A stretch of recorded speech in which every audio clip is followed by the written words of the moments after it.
Good afternoon all of you. बच्चों, आप सबका स्वागत है आपके इस होम साइंस के क्लास में। तो बच्चों, आज हम लोग first year home science paper 4 पढ़ेंगे। पेपर 4 है हमारा रूरल सोशियोलॉजी। जी हाँ, ग्रामीण समाज शास्त्र है। और जैसा मैंने पहले बताया थी कि हम लोग इसके बाद परिवार नियोजन या परिवार कल्याण के बारे में जानेंगे, और अभी हरित क्रांति और संयुक्त परिवार के बारे में पढ़ाना है। फिर उसके बाद हम सुपरफास्ट रिवीजन करेंगे। इसके लिए भी ग्रामीण समाजशास्त्र का भी सुपरफास्ट रिवीजन करेंगे। तो बच्चों, अभी तक जिन बच्चों ने चैनल को सब्सक्राइब नहीं किया, चैनल को सब्सक्राइब कर लें। जिन्होंने वीडियो को शेयर नहीं किया, वीडियो को शेयर कर दें। और बच्चों, पूरा वीडियो देखा करें जिससे आप सबको अच्छे से समझ में आए, क्योंकि बहुत ही महत्वपूर्ण चल रहा है आपका सेशन, क्योंकि पेपर भी बहुत नज़दीक है। तो बच्चों, जितने भी वीडियो रोज़ाना 2 बजे क्लास चलती है, रोज़ आप 2 बजे क्लास अटेंड करें, दोपहर 2 बजे। तो बच्चों, जैसा कि आज आप सब परिवार नियोजन के बारे में पढ़ेंगे, तो परिवार नियोजन से हर वर्ष एक प्रश्न अवश्य ही बनता है। जी हाँ बच्चों, हर वर्ष एक प्रश्न परिवार नियोजन से जरूर बनता है, क्योंकि यह बहुत बड़ी समस्या है जनसंख्या वृद्धि के लिए, और हमारे लाइफ में बहुत भयानक समस्या होती है परिवार नियोजन, इसलिए ये हमें ज्ञात होना चाहिए। तो हम ग्रामीण समाजशास्त्र में फैमिली प्लानिंग के बारे में आज हम लोग जानेंगे। तो बच्चों, आगे बढ़ते हैं। क्या है बच्चों? जी हाँ, फैमिली प्लानिंग, परिवार नियोजन। राइटिंग तो थोड़ा अजीब है, पर आई होप बहुत जल्दी बहुत फास्ट लिखने का प्रयास किया मैंने। तो देख सकते हैं क्या है बच्चों। परिवार नियोजन जनसंख्या वृद्धि की दर को, जो जनसंख्या की वृद्धि है उस दर को कम करने के लिए वह स्वास्थ्य सेवाओं में वृद्धि करने का एक साधन है। क्या है बच्चों परिवार नियोजन? परिवार नियोजन जनसंख्या वृद्धि की दर को कम करने के लिए और स्वास्थ्य सेवाएं जो हैं उनमें वृद्धि करने का एक साधन होता है। और फिर जब हम परिवार नियोजन या परिवार कल्याण के, आप सबको पता होगा परिवार नियोजन का क्या अर्थ है, तो समझ लें। परिवार नियोजन या परिवार कल्याण का अर्थ होता है स्वेच्छा या कानूनी। क्या होता है? स्वेच्छा या कानूनी या अन्य किसी प्रेरणा से विवाहित दंपति द्वारा अपने बच्चों की संख्या सीमित रखने या 2 बच्चों के बीच जन्म के मध्य पर्याप्त समय रखने से है। क्या है परिवार नियोजन? जैसे कुछ गृहिणी हैं, 1 साल का बच्चा है, 2 साल का बच्चा है, जस्ट उसी के बाद तीसरा बच्चा अडॉप्ट करने लगती हैं, दूसरा बच्चा अडॉप्ट करने लगती हैं। तो ये बहुत बुरा होता है, इसलिए परिवार नियोजन को भी ध्यान में रखा जाता है। और मार्च सन 1977 में बच्चों, जब मार्च सन 1977 में केंद्र में जनता सरकार के आने पर परिवार नियोजन का नाम बदलकर क्या रखा गया? इसका नाम परिवार कल्याण के नाम से पुकारा जाने लगा। जैसा कि मैंने अभी बताया कि परिवार नियोजन या परिवार कल्याण, तो परिवार कल्याण पहले तो इसे परिवार नियोजन कहा जाता था, लेकिन जब 1977 में केंद्र सरकार ने जनता सरकार के आने पर परिवार नियोजन का नाम बदला, तो वो क्या नाम रखा? परिवार कल्याण नाम रखा। जी हाँ, परिवार कल्याण, ऐसा भी कह सकते हैं इससे फैमिली का कल्याण भी होगा, है ना बच्चों। फिर उसके बाद क्या होता है, हम लोग देखेंगे कि भारत में परिवार नियोजन का या कल्याण का संगठन जानेंगे। क्या संगठन हुए इसके बाद व्यापक स्तर पर चलाने। जब भारत में परिवार नियोजन या कल्याण का संगठन हुआ, उस समय स्वास्थ्य एवं परिवार नियोजन या कल्याण विषय राज्य सरकार के अधिकार क्षेत्र में होता था। किसके अधिकार क्षेत्र में होता था? यह कल्याण विभाग राज्य सरकार के अधिकार क्षेत्र में होता था। लेकिन परिवार नियोजन या कल्याण को व्यापक स्तर पर चलाने, प्रभावपूर्ण मार्गदर्शन कराने, और जैसे व्यापक स्तर पर चलाने के लिए और उसके जो आम जनता है उनमें प्रभावपूर्ण मार्गदर्शन कराने के लिए और उचित समन्वय की आवश्यकता को ध्यान में रखते हुए यह केंद्र सरकार के स्वास्थ्य एवं परिवार कल्याण मंत्रालय के अंतर्गत रखा गया। पहले तो ये राज्य सरकार में था। किसमें था बच्चों? राज्य सरकार में था परिवार नियोजन। लेकिन फिर इसके बाद ये कुछ समय के बाद इसे केंद्र सरकार के स्वास्थ्य एवं परिवार कल्याण मंत्रालय के अंतर्गत रखा गया। फिर उसके बाद आता है हमारा स्वास्थ्य मंत्रालय के परिवार कल्याण विभाग के सहायता के कुछ समितियां गठित की गई। जो स्वास्थ्य मंत्रालय था परिवार कल्याण विभाग का, वहाँ पर सहायता के लिए कुछ समितियां गठित की गई। उन समितियों को जान लेते हैं। कौन सी समितियां थी? पहला है हमारा जनसंख्या सलाहकार समिति। जी हाँ बच्चों, जनसंख्या सलाहकार समिति थी, जिसमें जनसंख्या से संबंधित सलाह दी जाती थी। और फिर उसके बाद परिवार नियोजन लोकप्रियता अनुसंधान समिति है, और भारतीय औषधि अनुसंधान परिषद की परिवार नियोजन विषय समिति है, और हमारा लास्ट है परिवार नियोजन मूल्यांकन समिति है। ये सभी समितियां हैं जो क्या हुए थे? स्वास्थ्य मंत्रालय के परिवार कल्याण विभाग के द्वारा सहायता प्राप्त के लिए इन समितियों को गठित किया गया था। किसकी सहायता प्राप्त करने के लिए? परिवार नियोजन या कल्याण के। फिर उसके बाद बच्चों क्या होता है कि राज्यों में प्रत्येक राज्य, जो राज्य थे, राज्य सरकार से तो ये केंद्र सरकार में जाता है परिवार कल्याण परिवार नियोजन। फिर राज्यों में प्रत्येक राज्य स्तर पर एक परिवार कल्याण कार्यालय खोला गया। हर एक राज्य में हर राज्य स्तर पर एक परिवार कल्याण कार्यालय खोला गया, जिसका क्या प्रमुख कार्य था कि परिवार कल्याण निदेशक होता था, जिसके अधीन प्रत्येक जिले में जिला परिवार कल्याण कार्यालय होता था। राज्य में बड़ा कार्यालय होता था, उसके बाद हर एक जिले में एक कार्यालय होता था। इस समय भी है जहाँ जिला परिवार कल्याण जहाँ जिला जो होता था परिवार कल्याण अधिकारी द्वारा, उसका प्रमुख होता था। जो परिवार कल्याण अधिकारी होता था जिला का प्रमुख होता था। और इसी समय देश में क्या हुआ? अधिक प्राथमिक चिकित्सा केंद्र भी खोले गए। प्राथमिक चिकित्सा केंद्र, उपकेंद्र, इन सभी को भी खोला गया। कब? जब 1977 में इसका नाम चेंज किया गया, इसका नाम रखा गया परिवार कल्याण। और फिर उसी समय इसको इसके दौरान प्राथमिक चिकित्सा केंद्र भी खोले गए। और फिर परिवार नियोजन परिवार नियोजन कार्यक्रम को सफल बनाने हेतु अनुसंधान पर पर्याप्त बल भी दिया गया, जिसका क्या प्रभाव पड़ा? नई दिल्ली में परिवार नियोजन का राष्ट्रीय संस्थान बना। याद रखना, अगर प्रश्न बनता है राष्ट्रीय संस्थान परिवार नियोजन का कहाँ है, तो नई दिल्ली में है। और इसके अतिरिक्त 16 जनानकी अनुसंधान केंद्र भी कार्यशील हैं, जो सबसे पहला है मुंबई में, जो जनसंख्या अध्ययन के अंतर्राष्ट्रीय संस्थान है, जहाँ पर जो क्या कहते हैं बच्चों, शुक्राणु, स्पर्म, इनका जो बैंक होता है, जैसे ब्लड बैंक होता है, और ठीक उसी प्रकार का ये भी होता है। और फिर इन अनुसंधान कार्य के साथ साथ देशी व विदेशी छात्रों को जननांकी शास्त्र में प्रशिक्षण दे रहा है। वो विदेशी छात्र भी यहाँ शिक्षा ग्रहण कर रहे हैं। किस पे? परिवार नियोजन के टॉपिक पर। तो नेक्स्ट हमारा बच्चों परिवार नियोजन या कल्याण की प्रगति, भारत में इसकी क्या प्रगति हुई। तो सबसे पहले देखते हैं बच्चों, भारत में सर्वप्रथम 1930 अर्थात हमारा देश आज़ाद भी नहीं हुआ था, तो मद्रास राज्य में एक परिवार नियोजन क्लिनिक की स्थापना की गई। कहाँ पर? मद्रास राज्य में, जहाँ पर क्लिनिक खोला गया परिवार नियोजन का।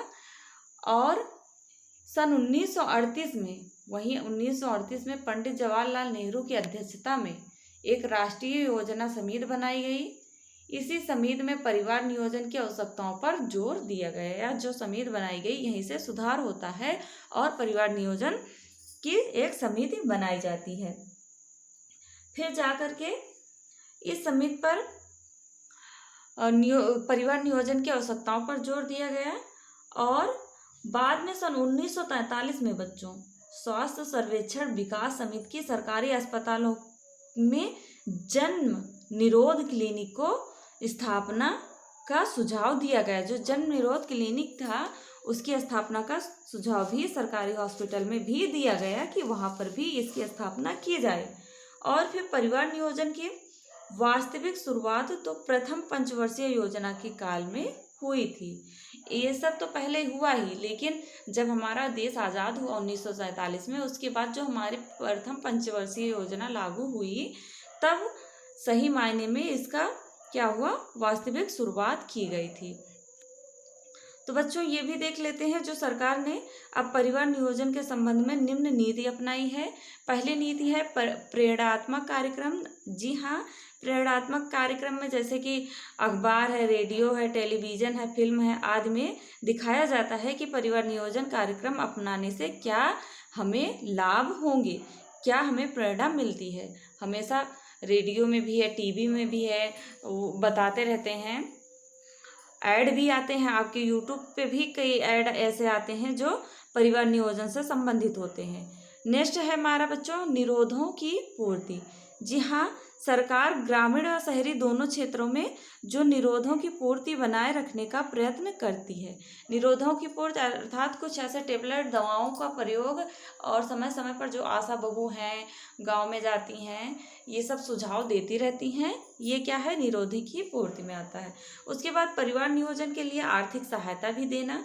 जैसे सरकार परिवार नियोजन अपनाने के लिए जनसाधारण को आर्थिक सहायता देती थी, जिसमें क्या होता था कि परिवार के सदस्य, जैसे कि बच्चा जन्म के समय सरकार द्वारा यदि महिला प्रथम शिशु को जन्म दे रही है तो आप सब बताना कितने पैसे मिल रहे हैं, और द्वितीय शिशु को जन्म दे रही हैं तो कितने पैसे मिल रहे हैं। ये भारत सरकार द्वारा परिवार नियोजन के तहत ही मिलता है, जो महिलाओं को, गर्भवती महिलाओं को पैसे मिलते हैं। और फिर उसके बाद बंध्याकरण। बंध्याकरण, जी हाँ, जो नसबंदी कराई जाती है, स्त्री नसबंदी, पुरुष नसबंदी, यही हमारा बंध्याकरण होता है। क्योंकि भारत कल्याण या नियोजन में गर्भाधान को रोकने के लिए सबसे विश्वसनीय उपाय क्या है, क्या है बच्चों, स्टेरिलाइजेशन होता है, अर्थात बंध्याकरण होता है, जिसमें पुरुषों संबंधी और बंध्याकरण की क्रिया को नसबंदी कहा जाता है, और स्त्रियों संबंधी बंध्याकरण की क्रिया को क्या कहते हैं, ट्यूबोस्टॉमी कहते हैं, उन्हें भी नसबंदी कहते हैं। इसके बाद अन्य साधन भी हैं, जैसे IUCD हो गया, ये टेबलेट होती हैं, और इसको सामान्यतः लूप कहते हैं, जो लूप लगाया जाता है। IUCD लूप होता है, और जो स्त्रियों में लगाया जाता है, जिसकी सहायता से भारत में सन 1950 में की गई गर्भ को रोकने के लिए मौखिक गोली है, कॉन्ट्रैक्टिव होता है, ऑरल पिल्स होती हैं, वह निरोधी भी होती हैं, और परिवार नियोजन कार्यक्रम के अंतर्गत फूटकर दुकानों में निरोध बेचे जा रहे हैं। इस समय अगर देखा जाए MTP की ये टेबलेट आती है और क्लियर किट, ये सब बेची जा रही हैं हर एक क्लिनिक पर। तो कह सकते हैं कि इन गोलियों द्वारा, इन टेबलेट द्वारा, और ग्रामीण व शहरी अस्पतालों में मौखिक गोलियां वितरित हो रही हैं। जो हॉस्पिटल हैं सरकारी, और गांव में भी जो आशा बहू हैं, सामुदायिक स्वास्थ्य केंद्र हैं, प्राथमिक स्वास्थ्य केंद्र हैं, इनके द्वारा भी ये दवाइयाँ उपलब्ध कराई जाती हैं फ्री में। और परिवार नियोजन या कल्याण कार्यक्रम की प्रगति का मूल्यांकन। जी हाँ, बताइए, परिवार नियोजन कल्याण और कार्यक्रम का प्रगति कहाँ से क्या है इसकी प्रगति। तो सबसे पहले हम लोग देखते हैं इसकी प्रगति में जन्म दर में कमी। जैसे जन्म दर में वृद्धि हो रही थी, जनसंख्या वृद्धि के कारण क्या होगा, अगर देखा जाए तो 1951 में 39.9 प्रति हजार की थी, और वर्तमान में 28 है, यानी कि कम हो गई है हमारी जनसंख्या वृद्धि। तो कह सकते हैं यह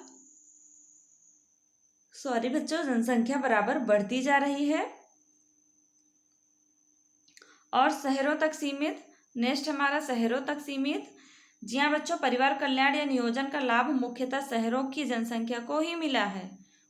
उसमें भी वे लोग जो शिक्षित वर्ग में आते हैं उन्हें अधिक लाभ हुआ है, क्योंकि बच्चों गांव में है, ऐसा होता है, ग्रामीण महिलाएं हैं और गांव के लोगों में ये कुरीतियां भरी हुई हैं कि वो बस बच्चे को जन्म देते रहें, जनसंख्या वृद्धि करते रहें, है ना बच्चों। ऐसा नहीं होना चाहिए। सीमित में बच्चों को जन्म दें जिससे उनका लालन पालन भी कर सकें और आसानी से, है ना बच्चों। नेक्स्ट हमारा बच्चों सरकार की उदासीनता। जी हाँ, सरकार द्वारा भी प्रथम व द्वितीय योजनाओं में बहुत ही कम राशि इस मंद में रखी गई थी कि जो इस बात का प्रमाण है कि सरकार उस काल में इस ओर अधिक जागरूक नहीं थी। उस काल में जब हमारा देश आज़ाद हुआ उससे पहले सरकार इसके लिए ज़्यादा जागरूक नहीं थी, पर प्रेजेंट टाइम इसके लिए सरकार बहुत जागरूक है। तो बच्चों अभी तक जिन बच्चों ने वीडियो को शेयर नहीं किया शेयर कर दें, जिन्होंने चैनल को सब्सक्राइब नहीं किया सब्सक्राइब कर लें, क्योंकि आज एक ही वीडियो में पूरा अंत होने वाला है परिवार नियोजन का और बहुत ही महत्वपूर्ण टॉपिक चल रहा है, और वीडियो को पूरा जरूर देखें। नेक्स्ट है शिक्षा का अभाव एवं अंधविश्वास। जी हाँ बच्चों, शिक्षा का अभाव भी और अंधविश्वास भी बहुत ही खतरनाक है, क्योंकि जनता का अशिक्षित और अंधविश्वास होना इस कार्यक्रम की प्रगति में बाधक रहता है। कुछ जनता है उनको अंधविश्वास होता है कि ये तो ईश्वर की देन है, इनको ग्रहण करते चलो, है ना। कहेंगे ईश्वर की देन है, इन्हें जन्म देते चलो और नसबंदी नहीं कराएंगी। तो ये क्या है, ये अंधविश्वास ही तो है। अशिक्षित हैं तभी तो ऐसा कर रही हैं, ऐसा नहीं होना चाहिए बच्चों। जो शिक्षित हैं वो अवश्य ही एक सीमित दर में ही बच्चों को जन्म दें। और नेक्स्ट हमारा धार्मिक मान्यता एक अंधविश्वास पे आप सब फाइनल ईयर में, आई होप जो बच्चे इंग्लिश फाइनल ईयर में लिए होंगे होम साइंस और इंग्लिश, तो उन्हें पता होगा कि इंग्लिश में जो एक टॉपिक था बेनारस, जी हाँ हमें याद है सन इक्लिप्स का था बेनारस, उसमें भी सुपरस्टिशन जो अंधविश्वास है उस पे था।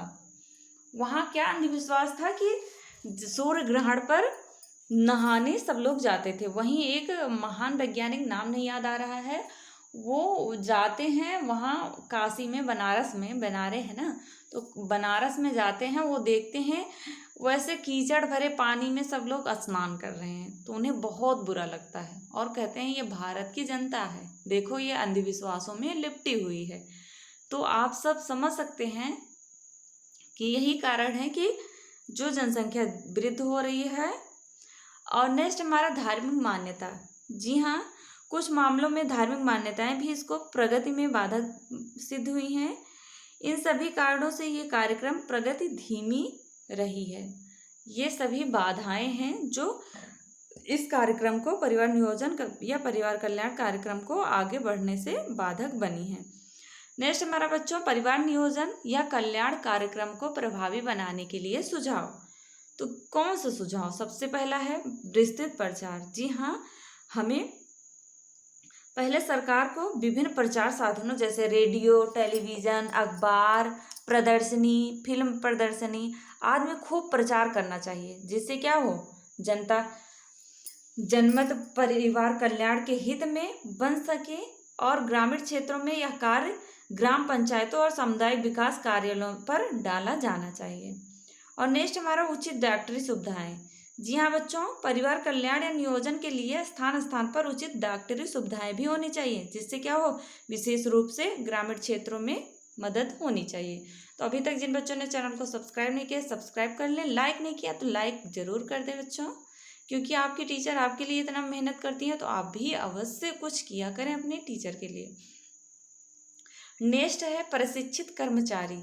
जी हाँ बच्चों, प्रशिक्षित कर्मचारी, इस कार्य के लिए कर्मचारी ऐसे होने चाहिए परिवार नियोजन के लिए जो मनोवैज्ञानिक दृष्टि से बंध्याकरण कराने वालों को सत्तावना दे सके। जैसे आशा बहू हैं, महिलाओं को लेकर जाती हैं। कुछ लोग तो, कुछ बच्चे ऐसे होंगे जो गांव से बिलोंग करते होंगे, गांव में रहते होंगे, तो उन्हें पता होगा कि जो आशा बहू हैं वो आती हैं, जिनको ऑपरेशन करवाना रहता है, नसबंदी करवाना रहता है, उन महिलाओं को ले जाती हैं, उन्हें शिक्षा देती हैं, उन्हें समझाती हैं, वही क्या है, सत्तावना देना होता है। और इसके लिए उनको प्रशिक्षण दिया जाना चाहिए। और नेक्स्ट हमारा बच्चों, बंध्याकरण के बाद देखभाल। जी हाँ, जिन स्त्रियों और पुरुषों ने बंध्याकरण किया है उनकी बाद में उचित देखभाल करनी चाहिए, क्योंकि उनको मनोवैज्ञानिक शांति मिले और यदि उनको बाद में किसी प्रकार की परेशानी हो तो उचित उपचार भी किया जाना चाहिए। नेक्स्ट हमारा बच्चों, चल चिकित्सालयों में वृद्धि। सबसे पहले आप सब बताएं कि चल चिकित्सालय होता क्या है। किन किन बच्चों को पता है चल चिकित्सालय होता क्या है? कमेंट करें जल्दी। आई होप कुछ बच्चों को तो पता ही होगा। चलो छोड़ते हैं, आगे बढ़ते हैं। पिछले कुछ वर्षों में चल चिकित्सालय में वृद्धि हुई है। इसमें और वृद्धि की जानी चाहिए, जिससे कि बंध्याकरण को व्यवस्था गांव में या घर घर पर हो ही की जा सके। एक ऐसी व्यवस्था जहां पर बंध्याकरण की, जहां डॉक्टर लोग जो नर्स होती हैं वो गांव में जाती हैं, जगह जगह पर अपने दायित्व को निभाती हैं, वही क्या है, चल चिकित्सालय होता है। गर्भ निरोधक के सस्ते साधनों का वितरण। जी हाँ, सरकार को गर्भ रोकने वाले साधनों का मुफ्त वितरण बढ़ाना चाहिए। फिलहाल मिलते हैं गर्भ निरोधक जो साधन है बहुत सस्ते मिलते हैं, और चिकित्सालय जो सरकारी हॉस्पिटल में है वहाँ 1 रुपये ये वहाँ भी बहुत सस्ते मिलते हैं। और नेक्स्ट है मुफ्त वितरण बढ़ाना चाहिए, जिससे क्या हो, वो लोग बंध्याकरण न कराना चाहें और उनका उपयोग करके इससे बच सकें और परिवार नियोजन कल्याण को भावी बना सकें। तो आई होप आप सबको वीडियो बहुत पसंद आया होगा। मिलते हैं नेक्स्ट वीडियो में नेक्स्ट टॉपिक के साथ। तब तक के लिए जय माता रानी। अंत तक देखने के लिए थैंक्स बच्चों। आप सबको यदि समझ में आया होगा तो ज़रूर कमेंट करें।